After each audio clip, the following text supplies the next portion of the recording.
A badge is supposed to be a shield, but on a lonely stretch of highway, it can feel like a weapon.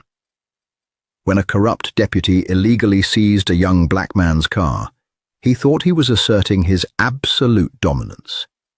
He didn't know the vehicle was a federal Trojan horse. The rain was coming down in sheets across Highway 87, a desolate two-lane ribbon of asphalt cutting through the dense pine forests of Oconee County, Georgia. It was 1:14 a.m. on a Tuesday, the kind of night where the only people out are those running from something, or those hunting them.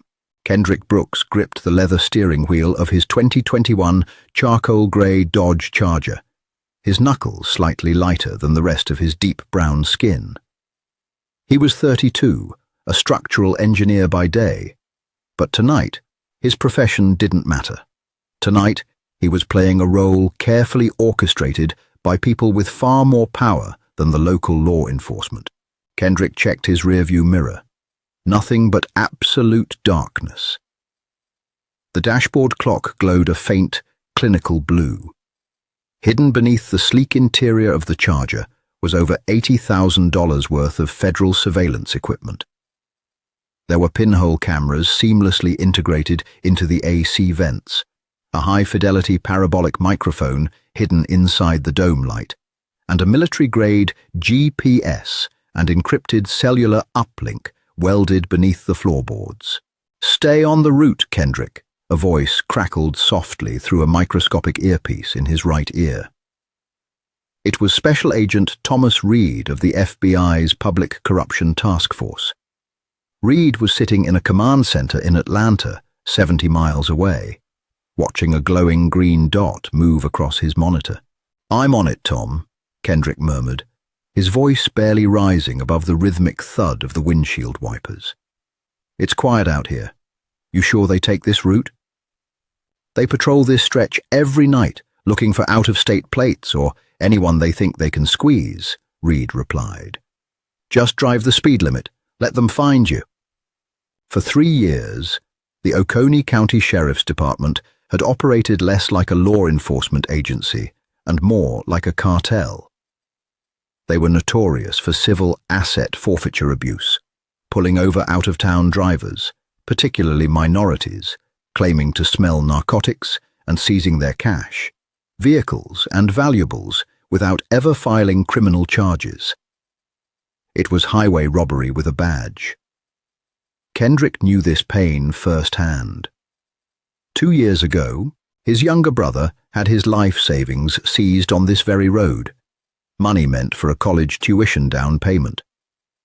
The stress had ruined his brother's life. When the FBI quietly reached out to Kendrick, knowing he had a clean record and a personal vendetta, he didn't hesitate to volunteer as the bait. Suddenly, the darkness in the rearview mirror was shattered by a blinding explosion of red and blue. Kendrick's heart hammered against his ribs. The adrenaline was instant and primal. Despite knowing he was backed by the federal government, the sight of those lights triggered a deeply ingrained anxiety. He engaged his turn signal, slowly pulling the heavy Charger onto the muddy shoulder of the highway. The gravel crunched beneath his tires as he threw the car into park. "Showtime," Reed's voice whispered in his ear. "Deep breaths, Kendrick. Let him hang himself." Kendrick rolled down his window. The cold rain blew into the cabin, bringing with it the smell of wet asphalt and pine needles. He placed both hands firmly at 10 and 2 on the steering wheel, waiting. In the side mirror, the silhouette of a heavy-set man stepped out of the cruiser. Deputy Carl Lawson. Lawson was a 20-year veteran of the force, a man whose reputation preceded him. He walked with a slow, arrogant swagger, his heavy boots splashing through the puddles. His flashlight beam cut through the rain, aggressively sweeping over the trunk, the back seats, and finally blasting directly into Kendrick's eyes. Kendrick blinked, turning his head slightly away from the blinding halogen beam. "License, registration, and proof of insurance," Lawson drawled, resting his heavy hand on the butt of his holstered sidearm. He didn't offer a greeting. He didn't state the reason for the stop. It was purely an assertion of dominance. "Good evening, officer," Kendrick said, keeping his voice level and polite. "My wallet is in my back right pocket. My registration is in the glove compartment. I am going to reach for them now." Lawson spat a stream of dark tobacco juice onto the wet road. "I didn't ask for a speech, boy. Just hand 'em over." Kendrick slowly retrieved the documents and handed them through the window. Lawson took them, deliberately taking his time. He shined his light on Kendrick's Atlanta address, then leaned down, resting his forearms on the windowsill, invading Kendrick's personal space. The smell of cheap coffee and wet wool radiated off the deputy. "What brings you out to Oconee County at 1 a.m, Kendrick?" Lawson asked, drawing out the syllables of the name like a taunt. "Just driving through, deputy. Heading home from a family gathering," Kendrick replied calmly. "Family gathering. On a Tuesday night, in the middle of a torrential downpour," Lawson chuckled, a dry, humorless sound. "You know, this is a known drug corridor. We get a lot of traffickers moving product through here at this hour." "I don't know anything about that, sir." Lawson tapped the edge of Kendrick's driver's license against the roof of the Charger. "Nice car. 2021 Charger. V8 engine. Custom rims. You pay for this yourself, or is it a company car?" "It's mine," Kendrick said. An engineer. Must pay well," Lawson muttered, his eyes raking the interior. He was looking for a reason. Any reason. "Step out of the vehicle." Kendrick's hands tightened on the wheel. "May I ask why, deputy? I wasn't speeding." Lawson's demeanor shifted instantly from patronizing to aggressive. He leaned further in. "You can ask why, and I can pull you through this window. I said step out of the damn car." In Kendrick's ear, Agent Reed's voice was sharp. "Comply, Kendrick. Do not resist. Let him escalate." Kendrick opened the door, stepping out into the freezing rain. He stood tall, 6'2", which only seemed to agitate the shorter, stockier deputy. Lawson immediately spun Kendrick around, shoving him roughly against the wet side of the Charger. "Spread 'em," Lawson barked, kicking Kendrick's feet apart. He patted him down with unnecessary force, finding nothing but a cell phone and a set of house keys. "I smell marijuana," Lawson announced loudly, speaking to the dashboard camera of his own cruiser. It was the golden lie, the ultimate legal loophole. "I don't smoke, deputy," Kendrick said, his face pressed against the cold metal of the car roof. "Shut your mouth," Lawson snapped. "I have probable cause. I'm searching this vehicle." Deputy Lawson left Kendrick standing in the rain, flanked by a second deputy who had silently arrived in a backup cruiser. Deputy Paul Grantham, a younger man with nervous eyes who clearly deferred to Lawson's tyrannical lead. Lawson began tearing through the Charger.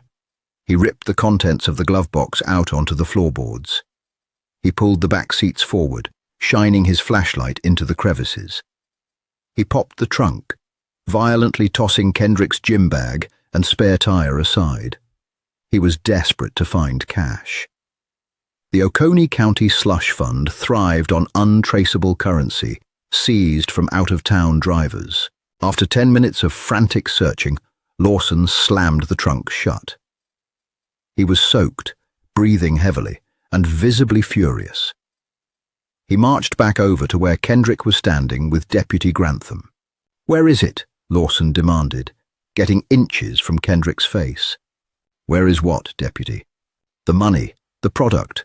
Nobody drives a car like this down Highway 87 at 1 a.m. without carrying something," Lawson growled. "I told you, I'm just an engineer heading home. There's nothing in that car." Lawson stared at Kendrick, a cold, calculating look washing over his face.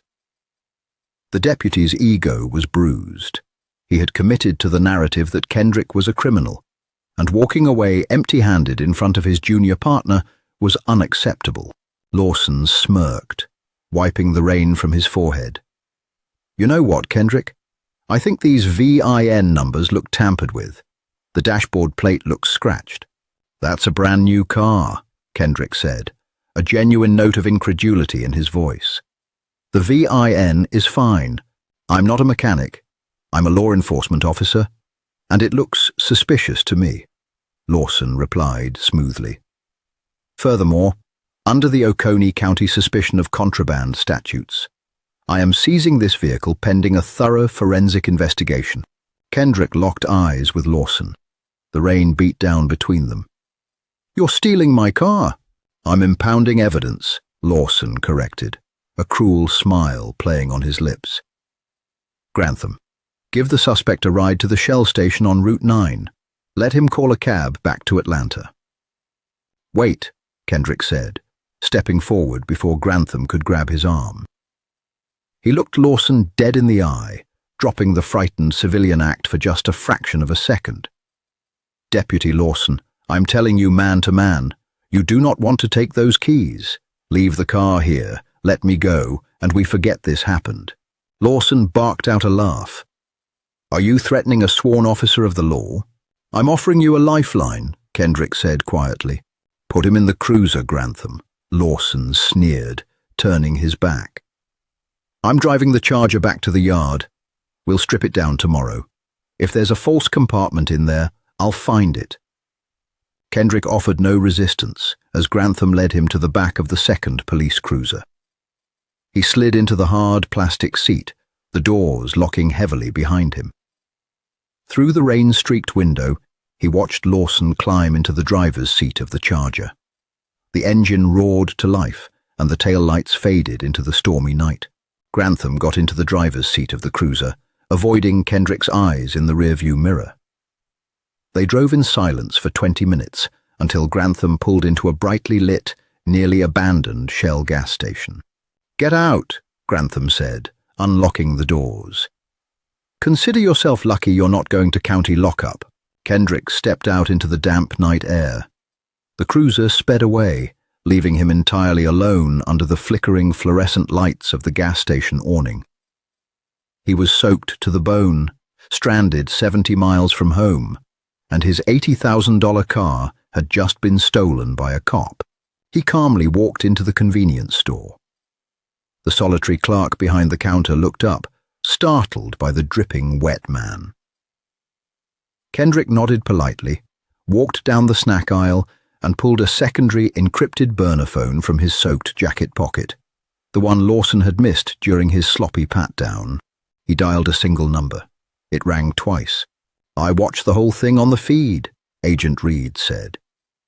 Even through the phone, the FBI agent sounded absolutely electrified.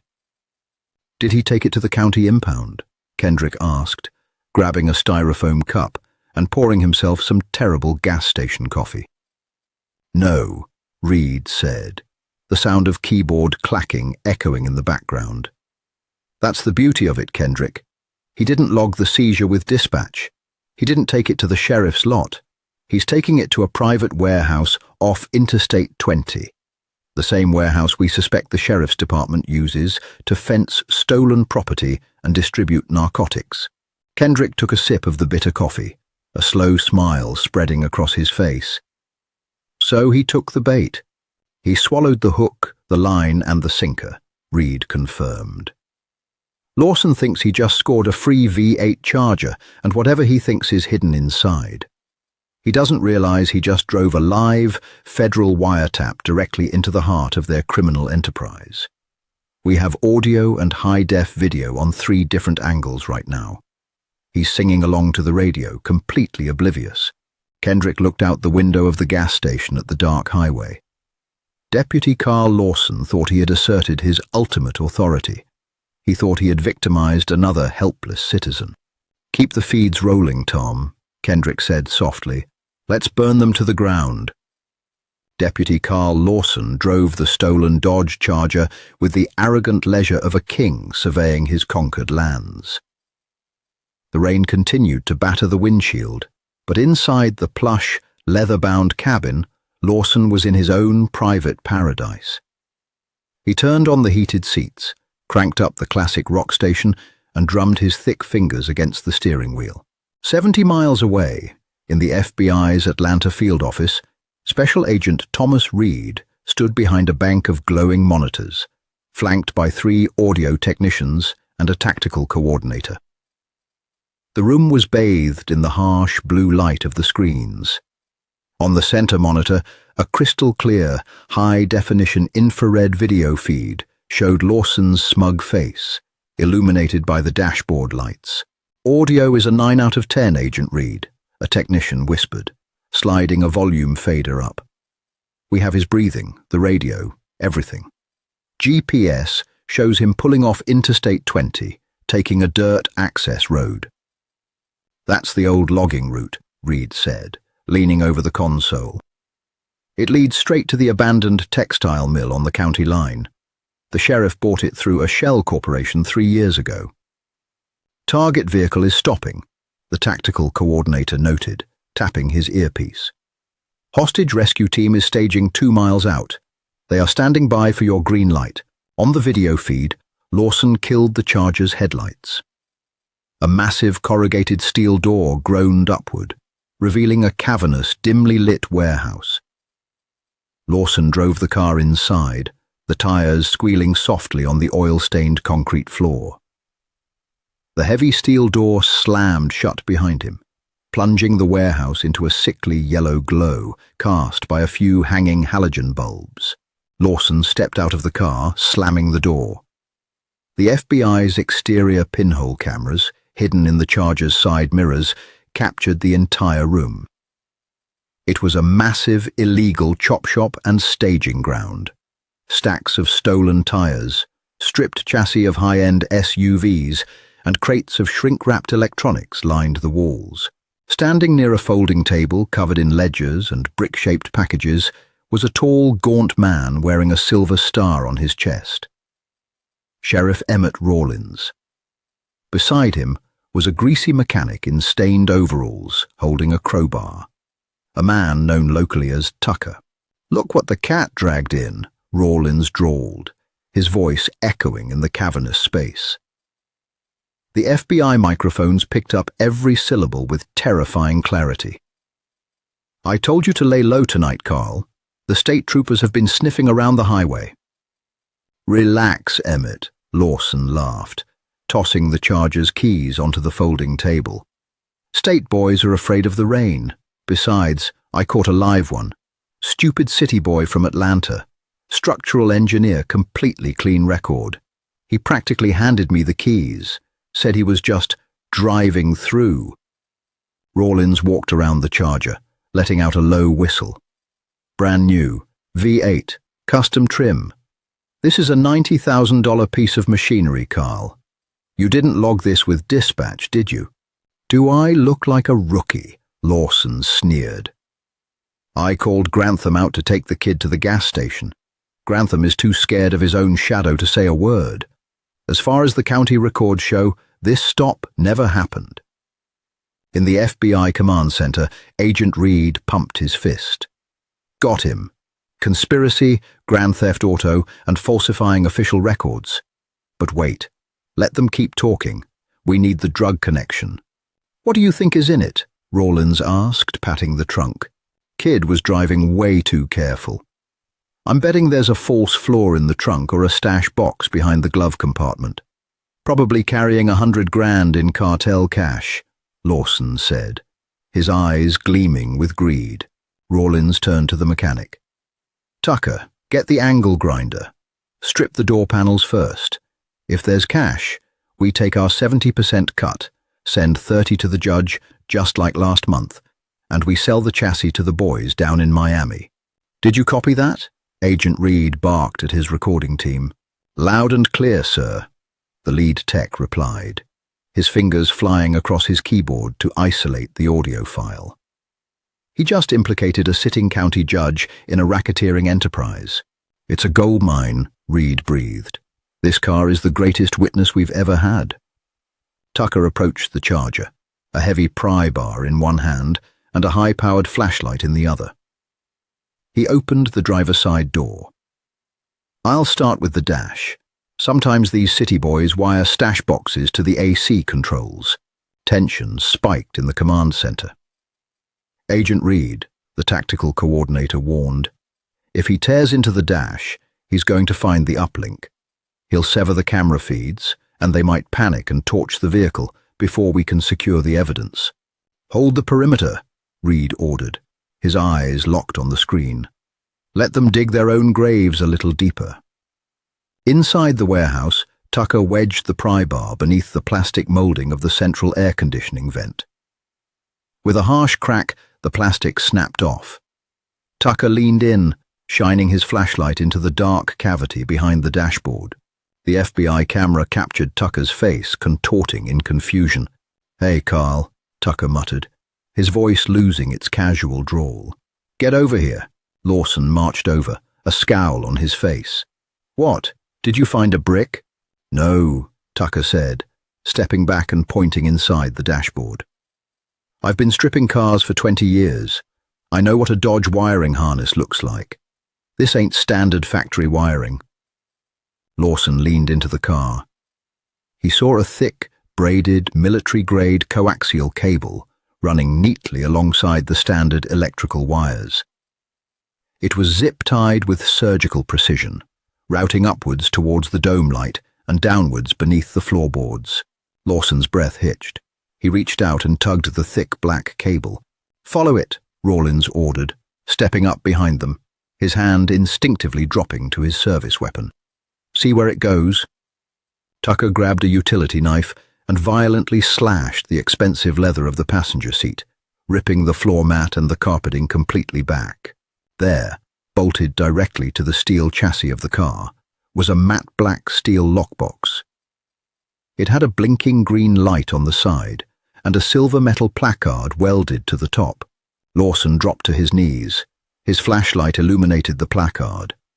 He read the words aloud, his voice trembling so violently he could barely form the syllables. "Property of the United States. Department of Justice. Federal Bureau of Investigation. Tampering with this equipment is a federal offense." The blood drained from Lawson's face. The memory of the rain-soaked highway rushed back to him. He remembered the calm, fearless look in Kendrick's eyes. "I am telling you, man to man, you do not want to take those keys. I'm offering you a lifeline." "Emmett," Lawson choked out, staring up at the sheriff with absolute, soul-crushing terror. "It's a trap. The kid was bait." "Burn it!" Sheriff Rawlins screamed, his voice cracking with panic. He kicked the side of the Charger. "Tucker, get the gasoline. Douse the whole damn car. We have to melt that box down to slag." Tucker dropped his tools, sprinting toward a rack of red jerry cans in the corner of the warehouse. In the FBI command center, Agent Reed didn't hesitate. He slammed his hand down on the desk. "They've made the wire. Green light, breach and secure." Inside the warehouse, Lawson was frantically trying to rip the black box from the floorboards, tearing his fingernails to the quick against the unforgiving steel. "Help me pull it out," he yelled, hyperventilating. "Move!" Tucker screamed, running back with a 5-gallon can of gasoline, unscrewing the cap as he ran. Before the first drop of fuel could hit the leather seats, the world exploded. The massive corrugated steel garage door didn't just open. It was violently ripped from its hinges as a 20-ton armored Bearcat smashed through it at 40 miles per hour. The deafening crash of buckling steel and shattering concrete echoed like a bomb blast. Instantly, the dark warehouse was flooded with blinding, strobing white tactical lights. "FBI, nobody move! Show me your hands!" A dozen heavily armed SWAT operators poured into the room like a tactical tidal wave.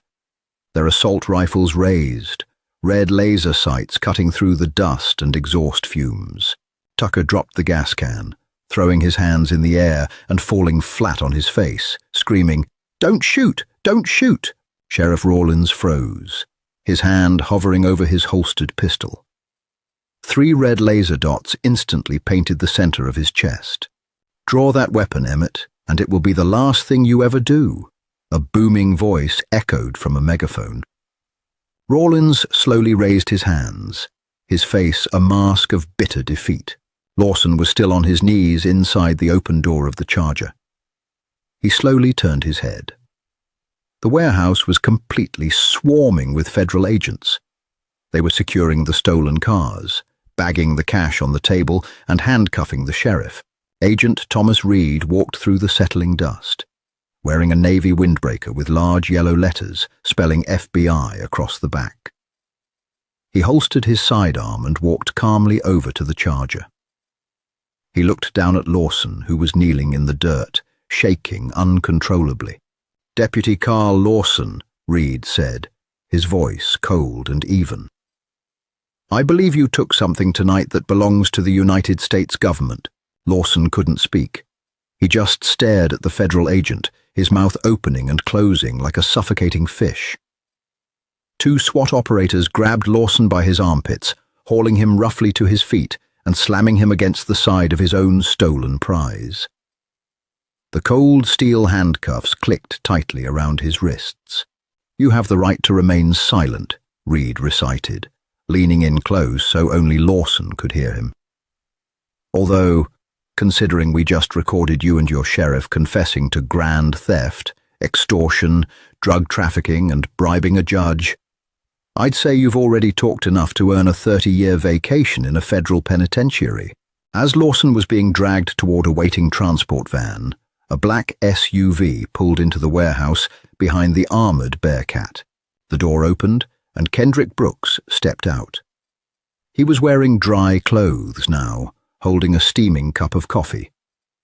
He stood next to Agent Reed, looking at his battered but victorious Dodge Charger. Lawson dug his heels into the dirt, stopping the SWAT operators for just a second.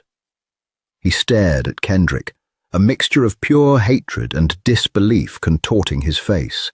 "You," Lawson spat, "you're a Fed."